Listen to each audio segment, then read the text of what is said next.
We're starting on Surat Al-Baqarah, ayah 238. Allah Ta'ala says, أعوذ بالله من الشيطان الرجيم حافظوا على الصلوات. Consistently observe the prayers on time with their integrals and conditions satisfied. And that means avoiding the invalidators. You cannot invalidate the prayers or any of your obligations. وَالصَّلَاةِ الْوُسْطَى, and especially Salatul Asr, the middle prayer. This is the best prayer. The middle prayer is the best of the 5 prayers. The strong saying is that the middle prayer is the Asr prayer. And some said the middle prayer is the Fajr prayer. So the absolutely best prayer out of the 5 prayers is the Asr prayer. And the best congregation is the Fajr prayer. And the best congregation after that is the Isha prayer. وَقُومُوا لِلَّهِ قَانِتِينَ, and stand for Allah in prayer as subservient worshippers. فَإِنْ خِفْتُمْ فَرِجَالًا أَوْ رُكْبَانًا, but if you are in fear of an enemy or the like, yani, if you are in hand-to-hand combat situation, then perform your prayers while moving about on foot or while riding. فَرِجَالًا, Rijal here means being foot soldiers. أَوْ رُكْبَانًا, or while riding. Signaling to the ruku' and the sujood, and without having to face the qibla, but without shouting. And even if you have to throw blows, if your weapon gets bloody, toss your weapon if you're able to. If you're not able to, you don't have to toss it. But do you have to make up the prayer? I'll have to review. فَإِذَا أَمِنْتُمْ فَاذْكُرُوا اللَّهَ كَمَا عَلَّمَكُمْ مَا لَمْ تَكُونُوا تَعْلَمُونَ. Then, when you are safe, mention Allah by praying normally, as He taught you of the prayer in safety, what you did not know. Before the rules of inheritance were revealed, it used to be that a will would be left for a widow, and that her waiting period was a year. These abrogated rules, so no longer applicable, they are abrogated, abolished. They are mentioned in this saying of Allah Tabaraka wa Ta'ala, which is 240.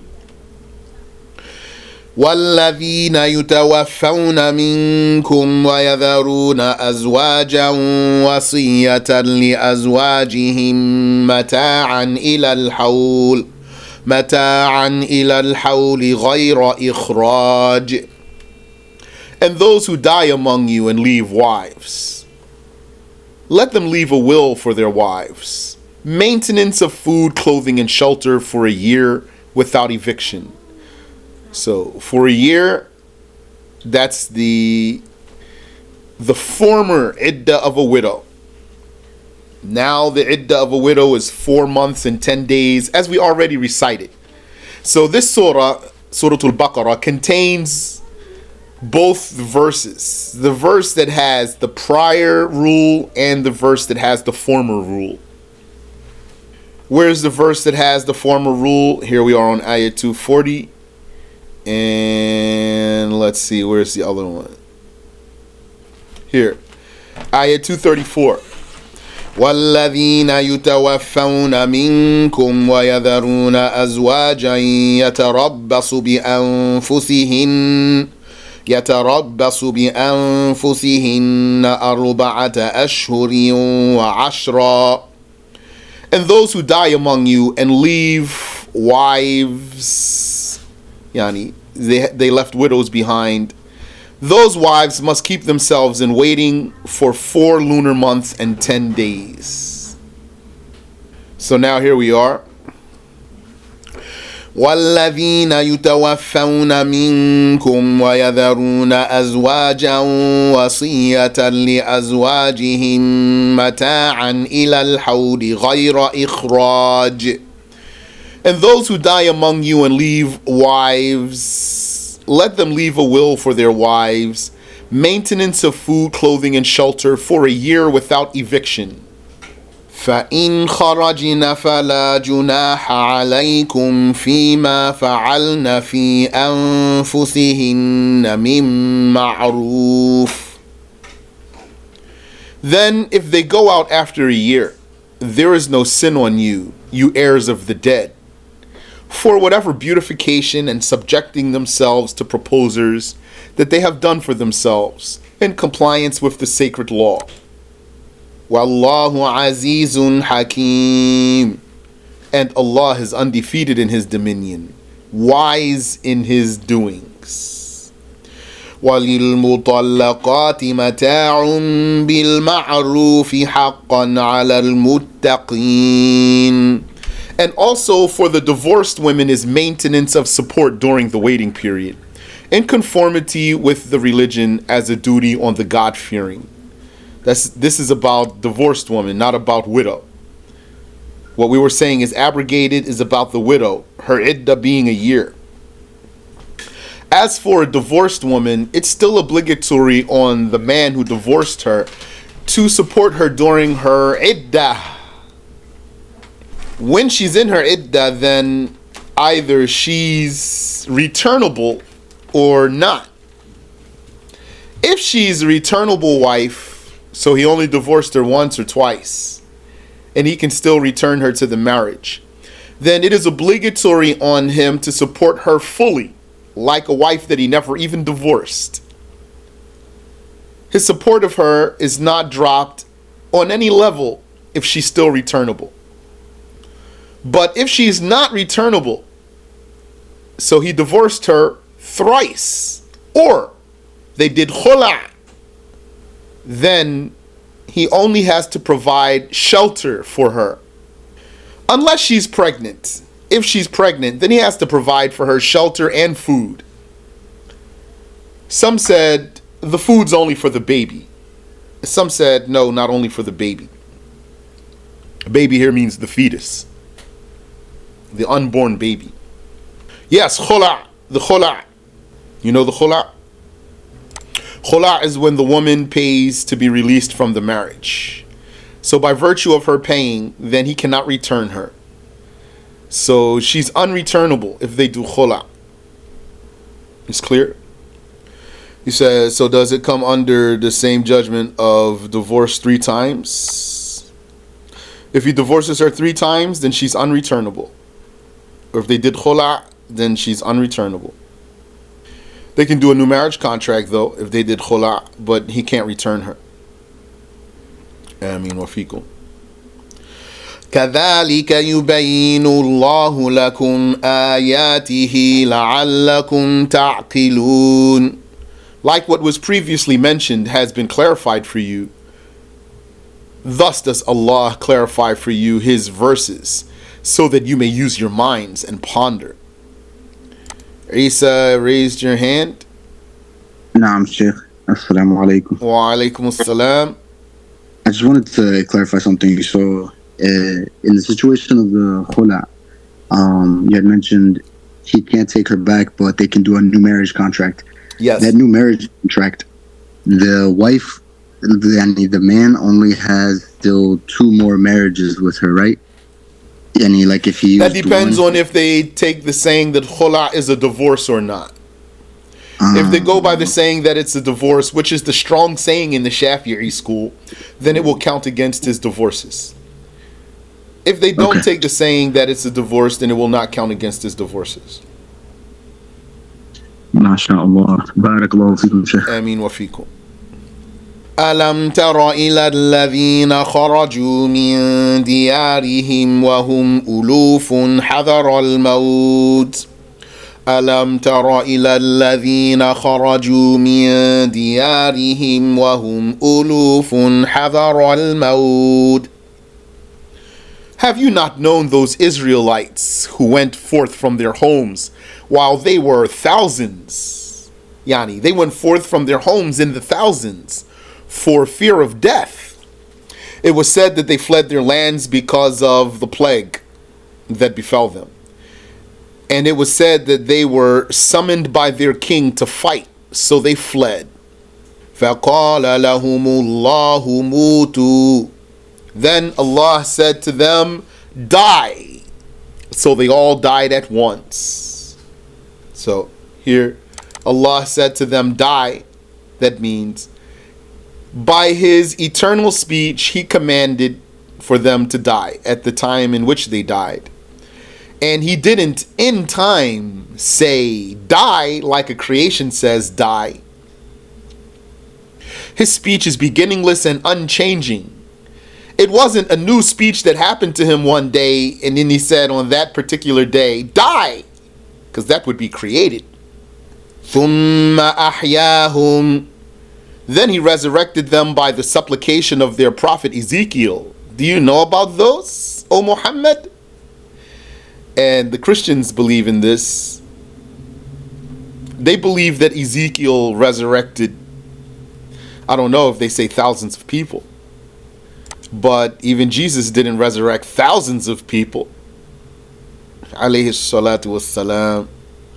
If a Christian said, well, Jesus resurrected the dead, tell him Ezekiel resurrected the dead. If he says, what? Where'd you get that from? Tell him you don't even know your own book. You don't know your own religion. If he says, but Jesus was born without a father, tell him, well, why'd you start there? Why are you moving the goalpost? If the first one wasn't a proof in the first place, then why did you mention it?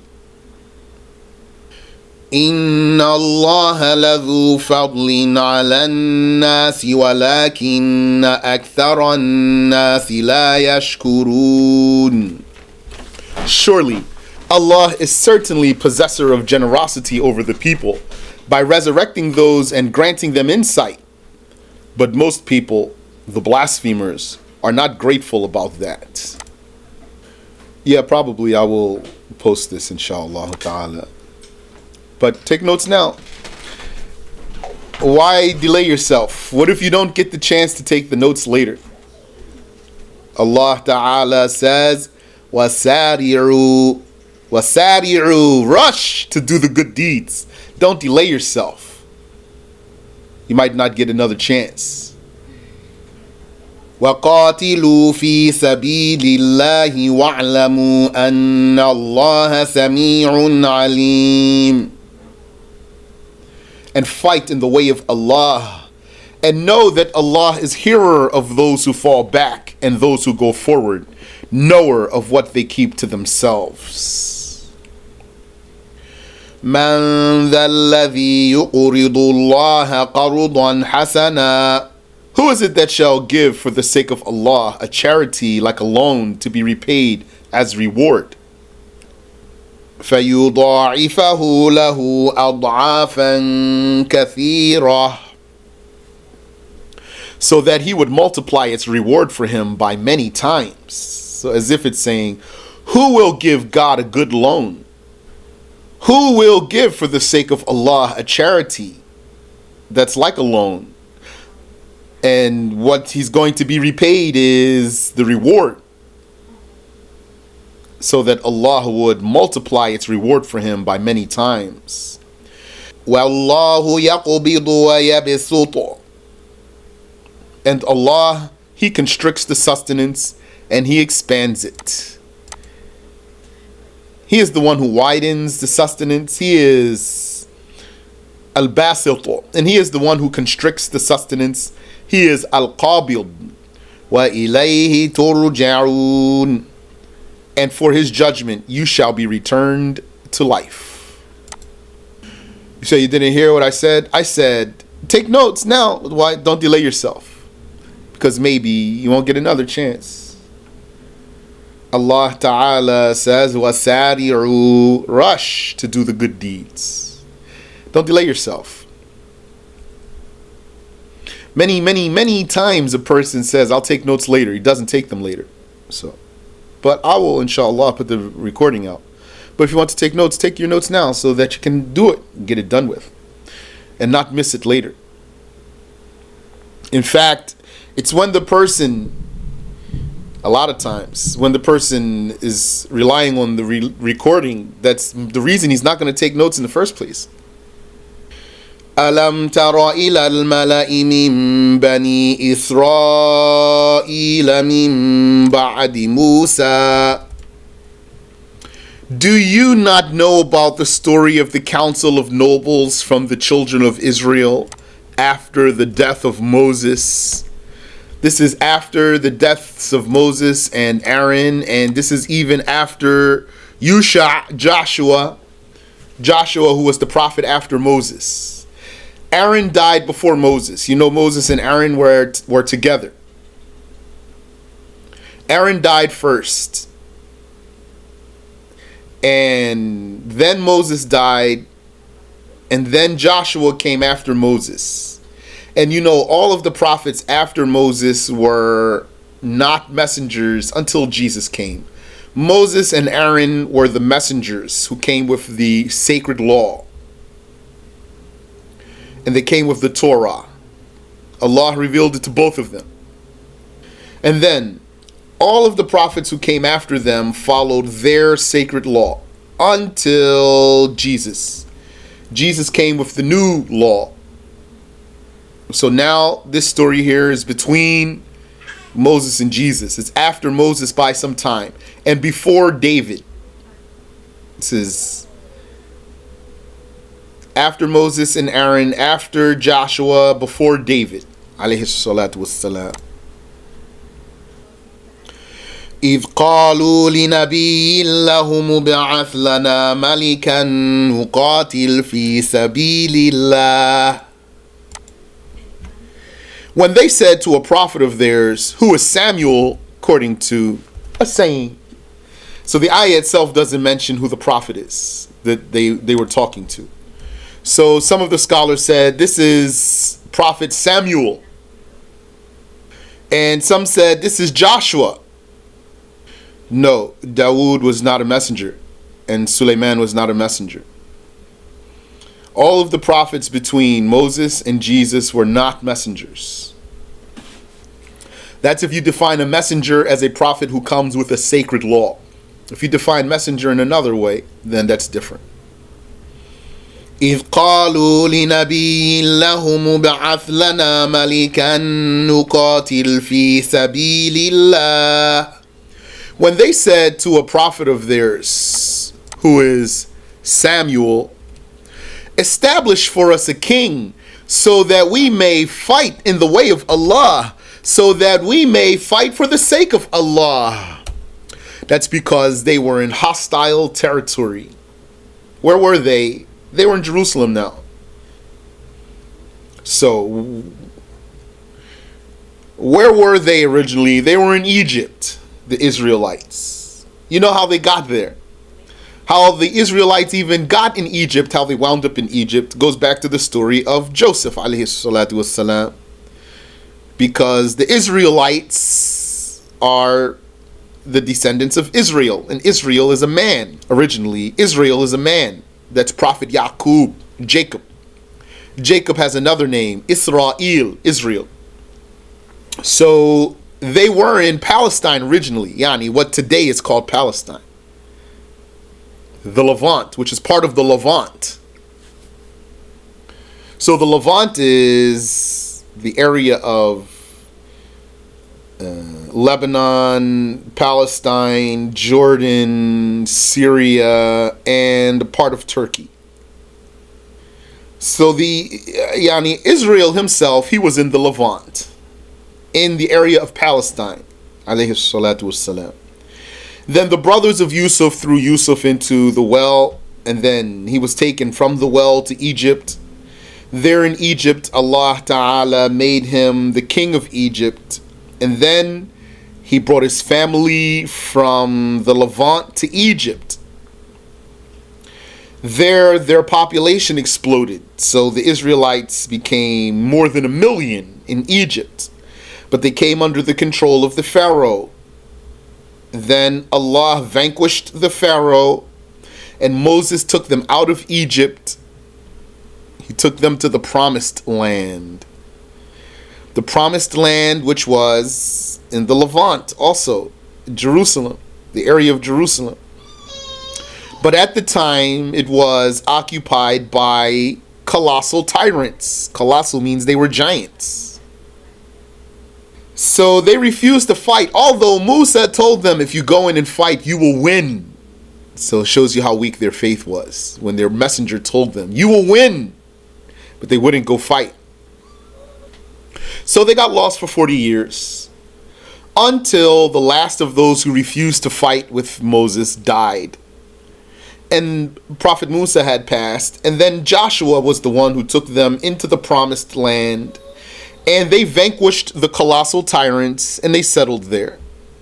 And then after some time they became weak, and so this became very hostile territory for them, and they were losing most of their battles. So then Allah sent a prophet to them. So they said to their prophet, establish a king for us so that we may fight for the sake of Allah. So that prophet said, قال هل عسيتم إن كتب عليكم القتال ألا تقاتلوا. He said, is it expected of you that if fighting is ordained on you, that if fighting is ordained for you, that you would not fight? It poses a question, but he's telling them. It's expected of you that you won't fight, even though you're asking for a king who can help you fight. قالوا وما لنا ألا نقاتل في سبيل الله وقد أخرجنا قالوا وما لنا ألا نقاتل في سبيل الله وقد أخرجنا من ديارنا وأبنائنا. They said, and what reason would we have to not fight in the way of Allah, while we have been driven from our homes and our children have been captured and slain by the people of Goliath? Yani, they were being terrorized. The people of Goliath, you know who's Goliath, inshallah, he was one of the giants. He was a pagan and he had an army. And they used to terrorize the children of Israel. And one of the things they used to do was they used to sneak into their land and kidnap their children from their houses. It was said they used to do that to their royalty, to their nobles. They would kidnap the children of the nobles in particular. Very scary. فَلَمَّا كُتِبَ عَلَيْهِمُ الْقِتَالُ تَوَلَّوْا إِلَّا قَلِيلًا مِّنْهُمْ. Then, when fighting was ordained on them, they turned away as cowards, except a few of them. وَاللَّهُ عَلِيمٌ بِالظَّالِمِينَ. And they are under threat. Allah is knowledgeable about the unjust who desert the jihad, and He shall recompense them. I didn't hear that they used to eat smaller people. I didn't hear that they were cannibals. وَقَالَ لَهُمْ نَبِيُّهُمْ إِنَّ اللَّهَ قَدْ بَعَثَ لَكُمْ طَالُوتَ مَلِكًا. And their prophet said to them, surely Allah has confirmed Saul as a king for you. So in Arabic his name is Talut, and in English they call him Saul. قالوا أَنَّا يَكُونُ لَهُ الْمُلْكُ عَلَيْنَا وَنَحْنُ أَحَقُّ بِالْمُلْكِ مِنْهُ. They said, how would he have rulership over us, though we are from the tribes of Levi and Judah? We from the tribes of Levi and Judah are more entitled to rulership than him, being merely from the tribe of Benjamin. So it's like they're racist against their own people. وَلَمْ يُؤْتَ سَعَةً مِّنَ الْمَالِ. And he was not granted an abundance of wealth as a king should have to aid him in his duties. So they asked their prophet. He gave them what they asked for, and they still objected to him. That's how those Israelites were. Those are the descendants of the Jews. That's when they were still Muslims. Imagine. Those were Muslims. Subhanallah wa bihamdi. Is it a surprise that these rotten people came out from something like this? قال إن الله اصطفاه عليكم وزاده بسطة في العلم والجسم. He said, surely Allah has chosen him over you and has increased him expansively in knowledge and physique. Yani, Allah Ta'ala selected him and Allah gave him advantages over you. Allah gave him more knowledge than you, including knowledge of warfare. And Allah gave him a larger body than you. And therefore, he is more capable of fighting. He has more endurance than you do. Because they were saying, this one, he's just a grunt. He doesn't have any money. He's from the tribe of Benjamin. Why should he be the king? So he told them why. وَاللَّهُ يُؤْتِي مُلْكَهُ مَن يَشَاءُ. And Allah grants his dominion to whom he wills. وَاللَّهُ وَاسِعٌ عَلِيمٌ. And Allah is wasi', giving abundantly, and knowing who should rule.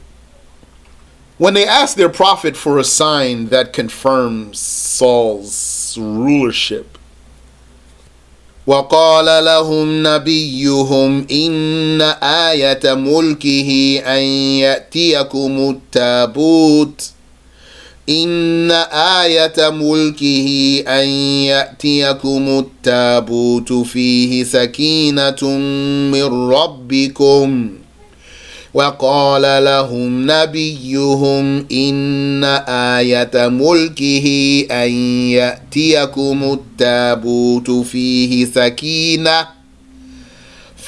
سَكِينَةٌ مِّن رَبِّكُمْ وَبَقِيَّةٌ مِّمَّا تَرَكَ آلُ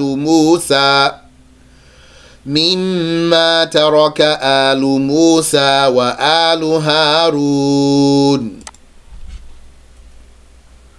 And their prophet responded to them, surely the sign of his rulership is that there shall come to you the Ark of the Covenant, in which there is serenity for you from your Lord, and in which there are relics among what was left by the family of Moses and the family of Aaron.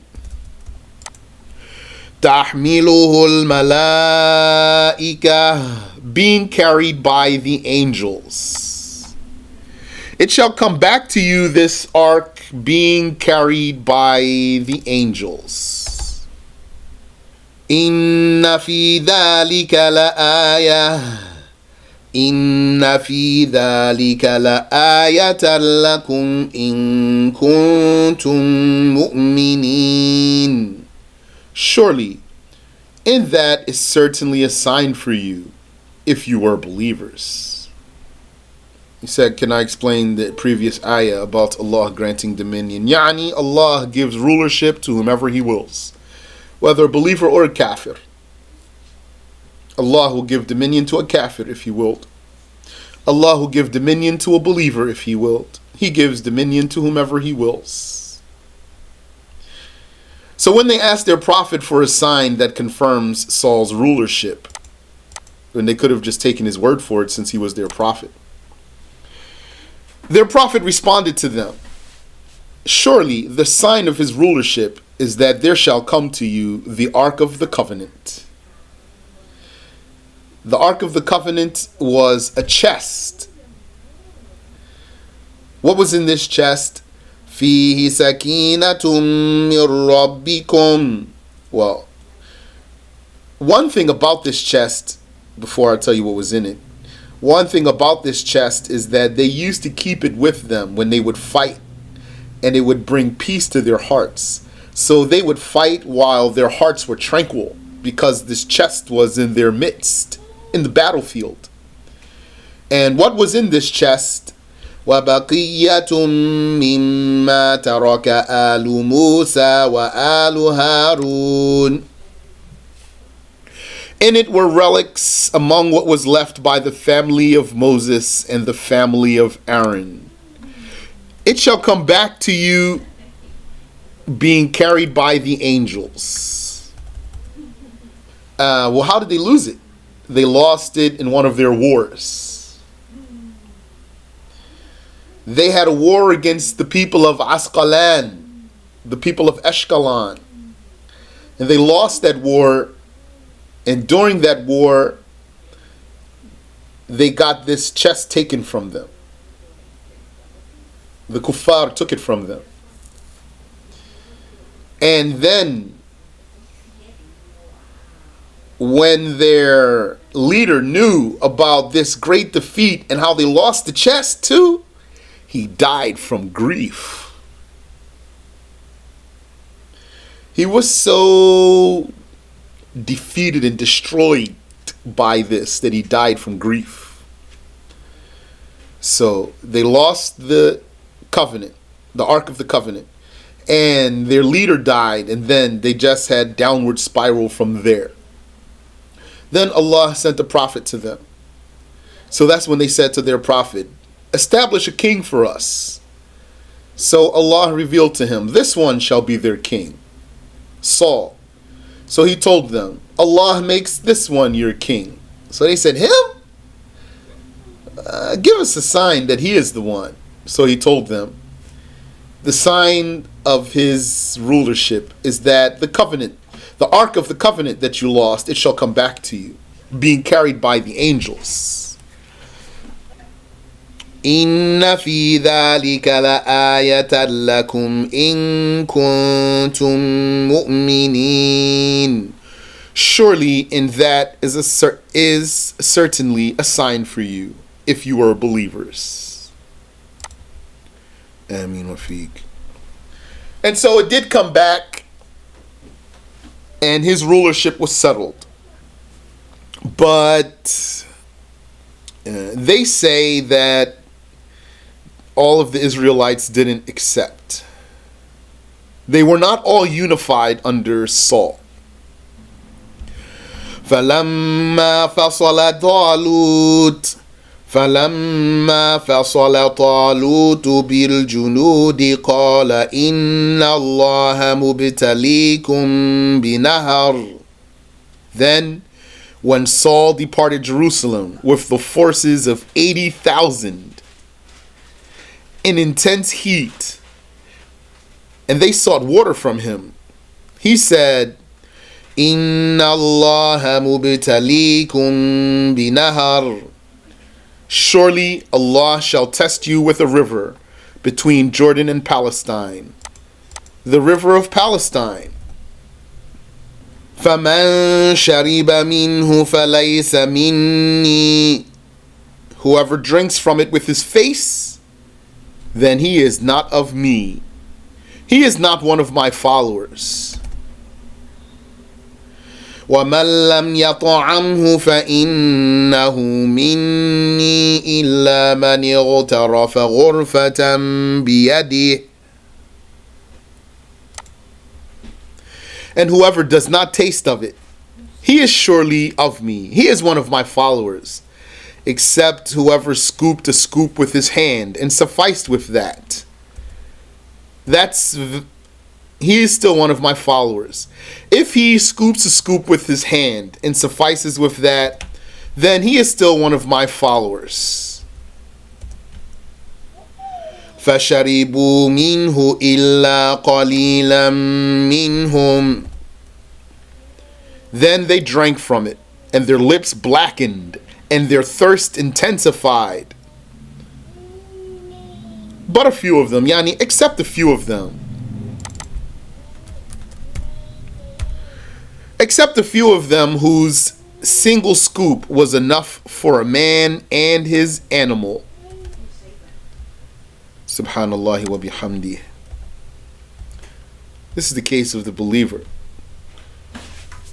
Sometimes Allah Ta'ala will test you, and looks like what you have before you is not enough for you. So you want to resort to what you should not resort to. And had you been patient, you would have found that what Allah gave you was enough for you. But you were tested. When those tests come, you want to pass them. Allah doesn't test you for Him to find out. He knows. He tests you so that you would find out, and so that others would find out.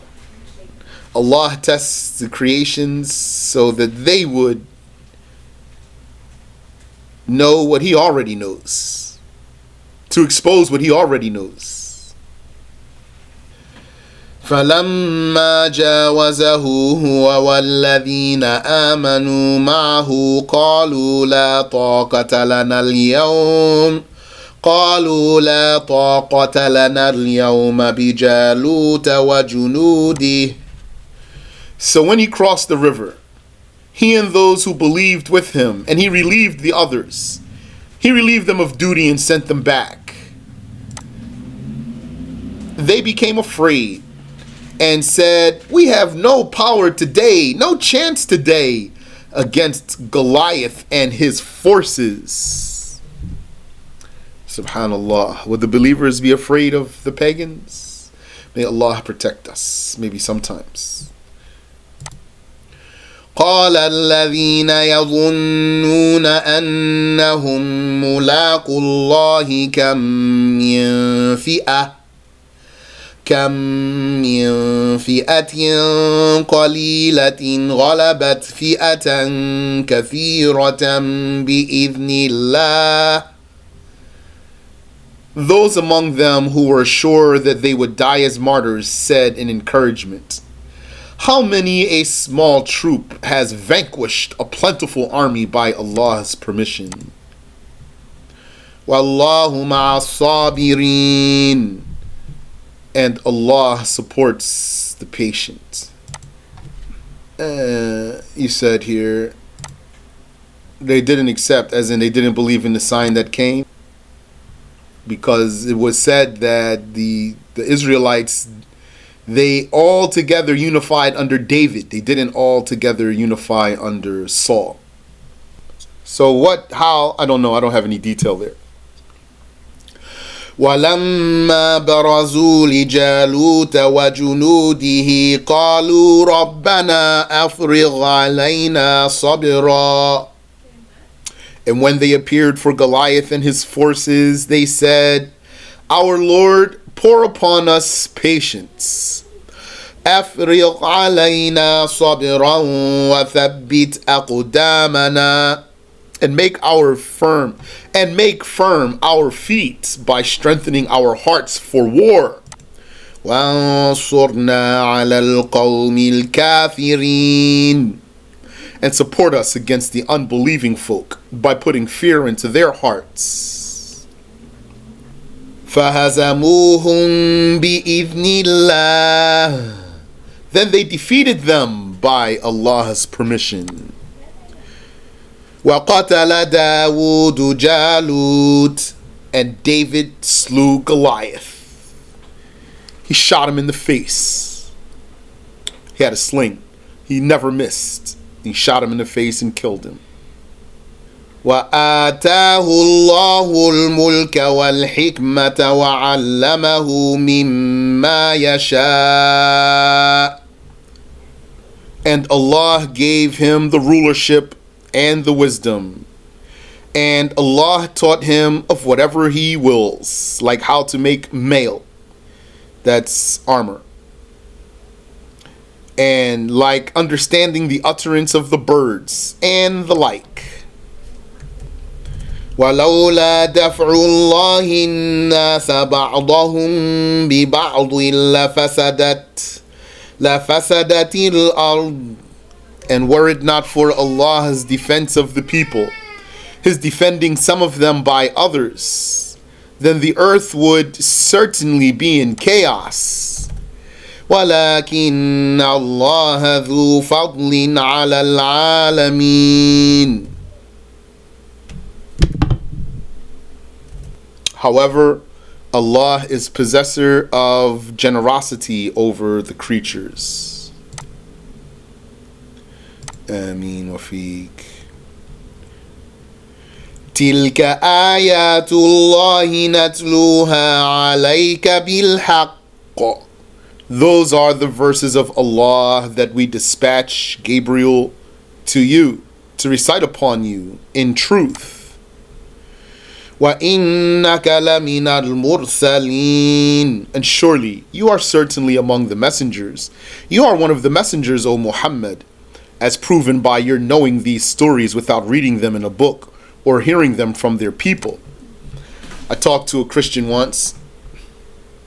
He said, Muhammad, who's Muhammad? How's he a prophet? He's a man who had nothing to do with the Jews and nothing to do with the Christians. And then he came telling their stories. So look how Allah blinded him. He said, he's a man who came out of the desert, who had nothing to do with the Jews or the Christians, and he came telling their stories. Look how Allah blinded him. So I told him, he's a man who came out of the desert. He had nothing to do with the Jews and the Christians, and he came telling their stories. So that's a proof that he was a prophet, along with the fact that he performed miracles. So he never responded to that. Wallahu alam. We finished the second juz'ah. Congratulations.